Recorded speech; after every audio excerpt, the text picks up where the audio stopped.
Estoy muy contenta de estar en esta evaluación, de estar en este encuentro con personas que están trabajando, diseñando, pensando y actuando en campo, ¿sí? Para la implementación de alternativas o de políticas que definitivamente pues, nos hagan cambiar el rumbo frente a nuestra relación con las sustancias psicoactivas o como las drogas, como se llama comúnmente.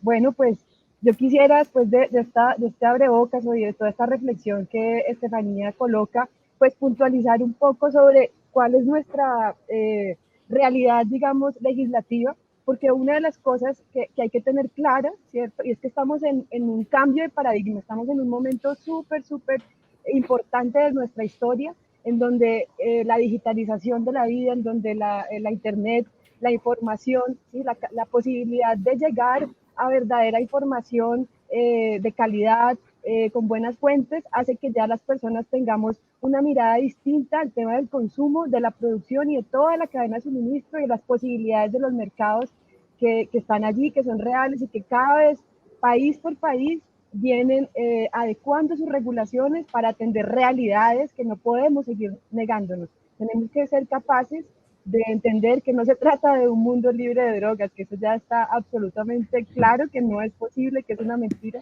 Se trata de poder convivir en paz con las drogas, como muy sabiamente lo vienen pregonando organizaciones en Colombia y también internacionales como las que mencionaba Estefanía, también está el TNI, bueno, hay muchas organizaciones muy consistentes que vienen proporcionando insumos muy serios, ¿sí? Para que se tomen decisiones de política pública y decisiones pues que puedan ser implementadas en el día a día de las personas. ATS, por ejemplo, acá en Colombia, viene acompañando de una manera muy concreta este proyecto de ley sobre el tema de la coca y sus derivados, ¿sí? La cocaína también. Y bueno, vamos a ver en una presentación que voy a mostrarles rápidamente qué hemos tenido y en qué estamos ahora, porque es impresionante cuando uno se da cuenta que hay 5 proyectos legislativos y uno de reforma acto legislativo y 5 proyectos y 4 proyectos de ley que están tratando de una manera integral el tema de las sustancias psicoactivas, tanto desde el productor hasta el consumidor, pasando obviamente por toda la cadena de producción y de suministro. Entonces vamos a iniciar. Estas iniciativas regulatorias, ¿sí? Yo los llamo también como unos rituales sociojurídicos de actualización, ¿sí? En clave, pues, del mundo digital, de la tecnología.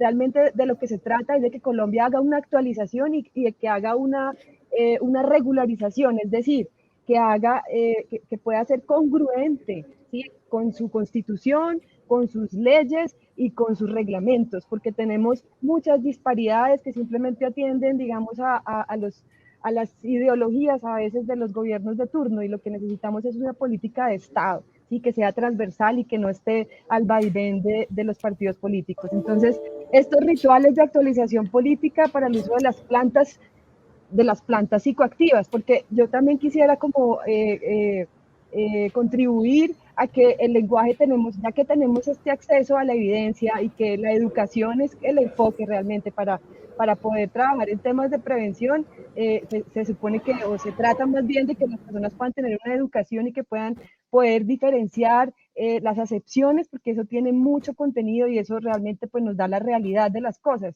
¿Sí? Entonces, pues hablemos también de las plantas en este contexto, pero de las sustancias, porque no estamos solamente en coca y su derivado, la cocaína, y tampoco en el cannabis y sus derivados, sino en las sustancias psicoactivas en general, que cada día aparecen nuevas. Entonces, a la siguiente, por favor. Entonces, unas palabras, unas definiciones legales, si se quiere, que valen mucho la pena tener claras, ¿sí? Porque a veces nos enredamos pensando de, venga, pero luego el cannabis ya no es legal acá en Colombia, no, pero lo que no hay es regulación, ah, no, pero están diciendo es que van a regularizar, entonces, ¿cuál es la diferencia entre todo eso? Entonces hay cuatro, digamos, acepciones legales que nos van ubicando en dónde estamos y cuál es la necesidad. Entonces, regular, que es la que más hablamos, regulación, ¿cierto? Ahí tiene una diferencia con regularizar y tiene una diferencia con legalizar o despenalizar. Siguiente, por favor. Entonces, mira, acá están las definiciones, es muy sencillo, vamos a a la Real Academia de la Lengua Española y pues ella tiene varias, digamos, acepciones por definición. Entonces, para temas prácticos, aquí en Colombia la utilizamos de esta manera, miren, regular se trata de determinar las reglas o normas, es decir, hay una obligación de hacer, de generar las reglas, de escribirlas, de generar el reglamento, ¿sí? Eso es la regulación. Entonces, cuando ustedes dicen, ah, sí, es legal, pero hace falta regulación, es decir, que hace falta determinar los detalles, las circunstancias de tiempo, modo y lugar, de cómo se hace, quién lo hace, en qué condiciones, cuánta área. Toda esa experiencia que hemos tenido ahorita con el cannabis de uso medicinal, científico e industrial ha sido de eso, de regulación, ¿sí? Donde se han expedido unos decretos y donde se han dicho, donde se ha dicho quién da los permisos, quién hace el control, todo este tipo de cosas. Eso es regular. Ahora está regularizar, que es muy parecido, pero que tiene una sutileza y es bien importante, y es que la regularización no implica necesariamente la elaboración de reglamentos o de reglas o de normas pues, de detalle, sino que puede ser coger una situación de hecho, ¿sí? Por ejemplo, la migración de venezolanos, es una situación de hecho que se regulariza, ¿cierto? A las leyes que ya están creadas sobre migración. Entonces, se hace un estatuto temporal y se hace una regularización de esas personas para que después de determinado tiempo, en este caso se está hablando de 10 años, entonces ahí sí entran a un trámite ordinario, puede ser regulado, donde ellos ya pues, pueden tener su visa de residentes y unos permisos, digamos, de largo plazo. Entonces, ese es un ejemplo de regularización, donde una situación de hecho se vuelve de derecho, pero no necesariamente con la expedición de nuevas reglas, ¿sí? Que eso podría pasar, por ejemplo, con el uso adulto del cannabis, porque ya hay un marco regulado establecido para el uso medicinal, para el uso científico, para el uso industrial, ¿cierto? Entonces ya podríamos decir, bueno, podemos adaptarnos y entonces no tenemos que generar tanto desgaste burocrático y de tiempo, porque cada día que pasa, pues son miles de personas las que están pues sufriendo las consecuencias de esta desactualización en la que estamos en este momento. Ahora, legalizar es un concepto más amplio y tiene, digamos, dos acepciones muy corrientes. Una es simplemente algo que está en la ley, ¿cierto? Que está en la ley. Si está en la ley, es legal. Puede ser incluso una prohibición también es legal. Si está en la ley prohibido, quiere decir que esa prohibición es legal. Como por ejemplo, no sé, el aborto, por fuera de los tres escenarios que ha dicho la Corte Constitucional en la sentencia 233, si no me equivoco.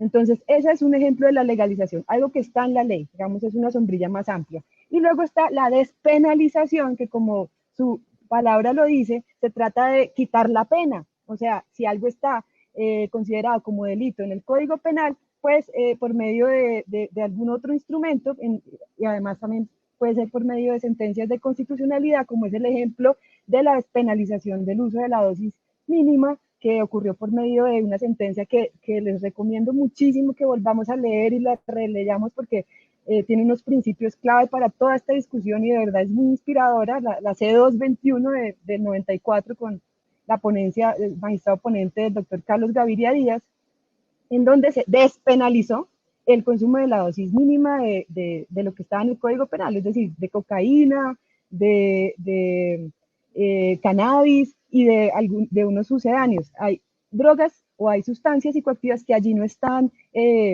taxativamente dispuestas. Sin embargo, y eso es un ejemplo de regularización, hay una salida para eso y es que si alguien es encontrado, por ejemplo, con una pastilla de, no sé, MDMA, que es como una de las más conocidas, medicina legal tendrá que hacer el análisis respectivo para determinar cuánto sería la dosis personal de eso, teniendo como parangón pues lo establecido para cannabis y cocaína. Entonces, eso es otro ejemplo de regularización. Siguiente, por favor.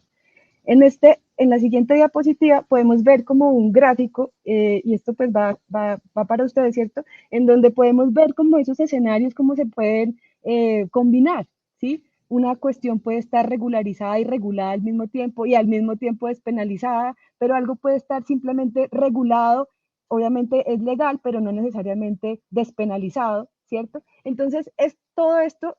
¿Para qué? ¿Para qué lo traigo acá? Primero, porque es muy importante que lo manejemos y entendamos, por ejemplo, que tenemos una despenalización del uso adulto del cannabis, pero no tenemos una regulación del uso adulto del cannabis, ni tenemos una regulación de la producción para el uso adulto del cannabis. Eso es lo que falta, ¿sí? Tenemos una regulación ahorita recientemente salió un decreto para permitir la exportación de la flor seca de cannabis para usos medicinales, pero todavía no está una resolución que reglamente las condiciones para esto, entonces hace falta regulación. Entonces estos conceptos son claves. Y además, para entender que más adelante vamos a ver una iniciativa que está viva en este momento en trámite en el Congreso y que habla de reformar un acto legislativo, el 02 del 2009, ¿sí? Para que se levante la prohibición del consumo de sustancias sin orden médica y además para que se regularice, es decir, para que se aproveche todo lo ya establecido a nivel jurisprudencial, legal, ¿sí? Que hay sobre la sustancia y que se pueda hacer una adaptación y que no tengamos que esperar entre 2 y 3 años que se demora el trámite de una iniciativa, incluso cuando hay real voluntad de sacarla adelante. Siguiente, por favor. Entonces, miran, este es el marco legal sobre las sustancias psicoactivas. Yo no quiero entrar en esto porque pues ahí están los datos, ¿cierto? Pero lo que sí quiero decir sobre esto es que, como decía Estefanía, nosotros tenemos un marco internacional de un sistema de fiscalización de sustancias estupefacientes, que son las convenciones de la ONU y que Colombia pues es muy juicioso y las viene suscribiendo y pues tenemos, digamos, un grupo de ellas que están expedidas entre el año 1961 y el año 1988. Entonces, digamos que la más joven ya tiene 33 años, ¿sí? Y realmente el mundo, pues, ha cambiado mucho y mucho más en los últimos 10 años en donde, pues, realmente se han acelerado las transformaciones. Entonces, ¿qué pasa cada vez más? Que cada vez más países de manera independiente, ¿sí? Cada uno con su realidad, adecúa sus marcos regulatorios para pues, poder atender las necesidades de mercado, las necesidades sociales, las necesidades en términos de salud pública, ¿sí? Y además, pues que ya la evidencia está pues gritando por todas partes que la idea que teníamos sobre las drogas y el miedo que nos habían difundido con ellas, pues era muy infundado y más bien eso estaba en detrimento de nuestra propia vida y de nuestros bienes y pues con una política bastante militarista. Entonces, eso ya, digamos, ese consenso, esa manera, ese enfoque prohibicionista multilateral está completamente en crisis, ¿sí? Año tras año, reunión ordinaria con reunión ordinaria que sucede en Viena, que es la sede permanente de la Comisión de Drogas, la CND, eso es lo que se percibe por todas partes. Y las delegaciones de los países dicen, no, pero es que las realidades ya son muy distintas, las convenciones tienen que adaptarse, esto, ¿qué vamos a hacer? Entonces, eso genera crisis a nivel internacional, porque entonces el consenso, o sea, como que cada vez es como, es cada vez pues, más difícil de sostener que hay un consenso mundial, porque cada vez Canadá, Uruguay, Jamaica, Portugal, Colombia, incluso con el marco regulado para cannabis medicinal también, pues hizo que se abrieran un poquito los ojos. Eh, bueno, ya en Latinoamérica incluso está entrando Ecuador, Perú, bueno, más y más países, tenemos 19 estados de Estados Unidos que ya lo tienen completamente regulada tanto para uso medicinal como para uso adulto, me refiero al cannabis. Incluso ya hay un estado, creo que es el estado de Oregon, si no me equivoco, que también reguló, aprovechó y reguló la despenalización del uso de todas las sustancias, ¿sí? Y eso es, pues imagínense, en Estados Unidos, el padre de la prohibición. Entonces, eso desacredita de una manera muy concreta ese consenso internacional. Entonces, ¿qué es lo que se está diciendo ahora? No, venga, para pues no terminar de irrespetar todo este esfuerzo multilateral que vienen haciendo los países después de la Segunda Guerra Mundial, pues hay salidas, y hay salidas legales, hay salidas legítimas, obviamente, pero también hay salidas legales que nos permiten no romper las convenciones, pero sí adecuarlas y adaptarlas, porque definitivamente el mundo cambió y el mundo ha acelerado sus transformaciones. Hay una figura muy, muy interesante que hace rato el TNI está pues colocando en el debate y son las modificaciones inter se, ¿sí? Son las modificaciones inter se, implican que países, ¿sí? Países que están pues suscribiendo las convenciones pueden establecer acuerdos de comercialización, de producción, de investigación, ¿sí? Para el tema de las sustancias psicoactivas por fuera del uso médico y científico, es decir, en el uso adulto, que tampoco es solamente recreacional, porque acuérdense que los adultos también usamos las plantas tanto para cuestiones espirituales, estilo de vida, ornamentales, aromáticas, no es solamente recreativo. Entonces, ese uso adulto, ¿sí?, también se puede regular por medio de esas modificaciones inter se, y eso no necesita consenso, es decir, no necesita que todos los países que conforman la Comisión de Drogas estén de acuerdo, sino que pueden haber simplemente modificaciones entre países que se hacen a la convención y que no afectan pues, el resto de los tratados. Eso es una salida que podríamos utilizar, porque Colombia obviamente es muy juiciosa de las convenciones y de ninguna manera queremos incumplirlas, pero pues ahí mismo el sistema internacional nos está dando herramientas para poder adaptarnos y poder ser pues realmente congruentes con nuestra realidad. Entonces sigamos la otra diapositiva, por favor. Bueno, entonces acá ahora sí las iniciativas regulatorias. Esto es un recuento, vamos a pasar rápido, ¿sí? Pero ustedes pueden ver, mire, esta fuente es buenísima, es de Congreso Visible, que tiene es un convenio entre la Universidad de los Andes y el Congreso de la República, tienen una base de datos muy exhaustiva, lo mismo que Mamacoca. Mamacoca es una organización pues extraordinaria y además tienen una base de datos pues también muy organizada de todo, no solamente de proyectos de ley, sino política pública, hitos pues importante, muy completa, pero aquí vamos a centrarnos en el tema de los proyectos de ley rápidamente. Entonces, yo no alcanzo a ver bien aquí, pero ya. Desde el 2000, estos están centrados en el tema de coca. Entonces, mira, acá tenemos desde el 2001, 2004, siguiente, por favor. Siguiente, vamos en 2004, 2020. Esta es la última y esta está viva, ¿cierto? Aquí dice publicada ponencia segundo debate, y aquí es donde se intenta establecer un marco regulatorio de la hoja de coca y sus derivados y se dictan otras disposiciones. Siguiente, por favor.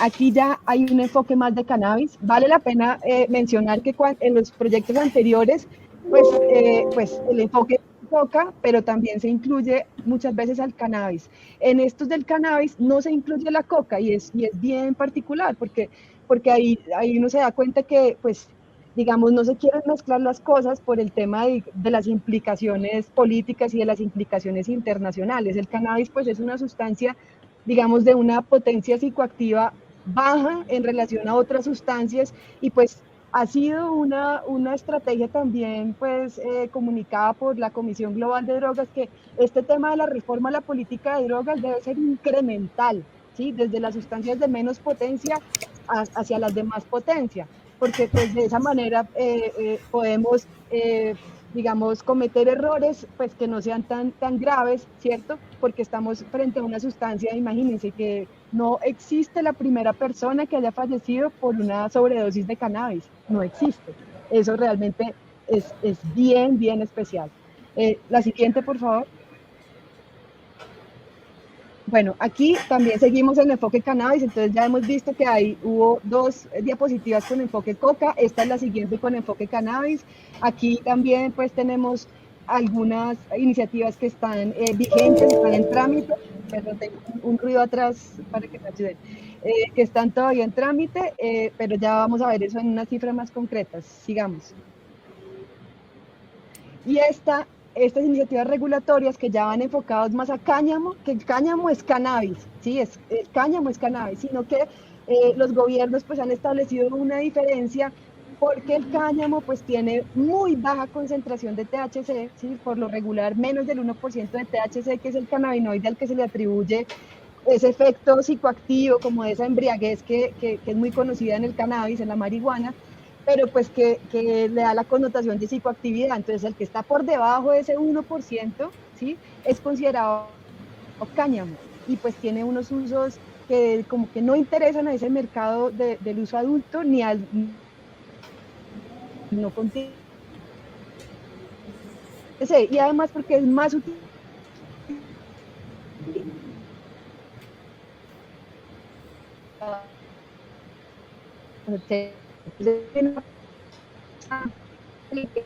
sacar de todos esos controles desproporcionados a esta planta que no tiene, digamos, esa connotación de psicoactividad o de uso adulto que no está regulado. Sigamos. En la siguiente. Y esta, que es muy especial también, que casi no, pues, no la mencionamos, no la integramos al tema de las sustancias, es una iniciativa de regulación de reducción de daños con una sustancia que ya conocemos y que ha sido pues integrada a nuestro mercado, que es la nicotina, ¿cierto? A través del cigarrillo. Entonces lo que se está intentando aquí en una estrategia de reducción de riesgos y daño es disponibilizar o más bien posibilitar la disponibilidad de dispositivos electrónicos que calienten la nicotina y que no produzcan y que reduzcan pues los daños o los riesgos que puede tener una persona que consume nicotina. Entonces vean que esto está muy al lugar porque de alguna manera hace que podamos reconocer que es que hay sustancias psicoactivas que hace mucho tiempo están integradas en los mercados regulados en los países, por ejemplo en el nuestro, y que pues que ya están reclamando unas estrategias de reducción de daño que también son aplicables para estas nuevas sustancias que estamos intentando regular y regularizar. Siguiente. Entonces, vea, así está. Número de iniciativas desde el 2020, 23. O sea, casi que tenemos 1,09 por año. Claro que eso es simplemente un promedio que es muy injusto, porque lo que vemos realmente es que en los últimos 5 años se ha acelerado y se han incrementado las iniciativas legislativas para regular el tema de las sustancias psicoactivas. Número de iniciativas sin éxito, 18, ¿sí? 73% archivadas, por cambio de legislatura, por retiro por parte del autor, o simplemente porque no pasan los debates, no pasa el primero o segundo debate, que es hasta donde logran llegar. Pero generan, pues realmente van generando y van ayudando al aumento de la masa crítica, que yo creo que es uno de los objetivos primordiales de todos estos diálogos. El siguiente es número de iniciativas exitosas, 2, ¿sí? Tenemos una ley de cannabis medicinal, la 1787 de 2016, y tenemos la otra iniciativa exitosa, fue el desarrollo también del acto legislativo 02 del 2009, que redundó en el decreto 613 del 2017, también relativo al cannabis. Y número de iniciativas en trámite, que era de las que le hablaba, tenemos 5. En este momento tenemos 5 vivas en el Congreso y eso es extraordinario. Sigamos. Estas son rápidamente las que están vivas, por medio del cual se establece el marco regulatorio de la hoja de coca y sus derivados. ¿Dónde vamos? Publicación, ponencia, segundo debate. Eso fue el 20 de mayo de este año, ¿sí? Y ahí estamos con ella. Entonces es muy importante que conozcamos estas exposiciones de motivos, que conozcamos los datos, que conozcamos obviamente el articulado, para generar la presión suficiente, porque hay algo muy importante y es que este tipo de iniciativas legislativas están siendo presentadas por coaliciones interpartidistas, es decir, esta está presentada por 22 congresistas, incluso gente de Cambio Radical, ¿sí? Entonces, eso está mostrando que, y además uno ve también en los debates que la gente del Centro Democrático está diciendo que está ya hablando de reducción de daños, está ya diciendo que sí, que es necesario regular las drogas, pero que todas al mismo tiempo en una, digamos, estrategia a veces, pues, poco saboteadora, pero que ya está indicando que esto es un tema imparable y que si ellos quieren, pues, seguir en la siguiente legislatura, pues van a tener que insertarse en esto porque la ciudadanía lo está exigiendo de una manera mucho más fuerte que lo que pasaba hace 10 años. Siguiente, por favor. Este es el por medio del cual se quiere reformar el artículo 49 de la Constitución, el acto legislativo, que lo que quiere simplemente es hacer una excepción para el tema del cannabis, ¿sí? No está diciendo pues que se derogue esa reforma, ni reemplazarla, ni sustituirla, no, solamente le está adicionando que para el uso adulto del cannabis se tendrá una excepción y que se tendrá que regularizar lo concerniente al control y a la vigilancia pues de este mercado. Siguiente, por favor. Diana, por favor, Sí. 2 minuticos para poder hacer algunas preguntas aquí antes de pasar al siguiente panel. Sí, sí, señor. Listo. El tercero, este es una ley, ¿cierto? Que ya lo que busca es generar una regulación mucho más expedita. Entonces, ahí vemos cómo se van aunando, pues, el tema de la reforma del acto legislativo constitucional, ya con una ley de la República. Siguiente. El cuarto es por la cual se crea el marco para el uso industrial y comercial del cáñamo, que es, digamos, una iniciativa que ha ido muy bien, o sea, ya es la que más adelantada va, ya está aprobada en segundo debate, entonces, pues, me parece que pues, vale la pena que la acompañemos porque está llevando pues a la vanguardia este tema. Y la última, la siguiente, ya tiene que ver con el tema de los dispositivos, productos de administración de nicotina sin combustión, incluidos cigarrillos electrónicos y productos de tabaco, que es un proyecto que evidencia el tema de reducción de riesgos y daños que tal vez es lo más innovador que hay en el momento sobre política de drogas, sobre reforma política de drogas. La siguiente, creo que ya vamos acabando allí. Bueno, estos son los rasgos evolutivos que podemos extraer, ¿cierto? Un enfoque de desarrollo en términos de mercado, mercados justos, que eso ya es un concepto que se está instalando en estas iniciativas legislativas, la tecnología, ¿sí? Y la productividad, la reducción de riesgos y daños, obviamente, la regulación de la oferta, pero también de la demanda, que eso es algo pues nuevo, porque antes estábamos muy enfocados en el tema del productor, eh, y pues que estamos obviamente apoyados en la evidencia, que esto es un rasgo también capital de toda esta emergencia que hay sobre el tema de la reforma política de drogas. Entonces, pues yo voy dejando por ahí y sigamos pues en la conversación. Yo sé que estas cosas son muy aburridas a veces, pero hay que ir a lo puntual también para que sepamos en qué estamos y qué es lo que están haciendo nuestros congresistas con estos temas que nos importan tanto.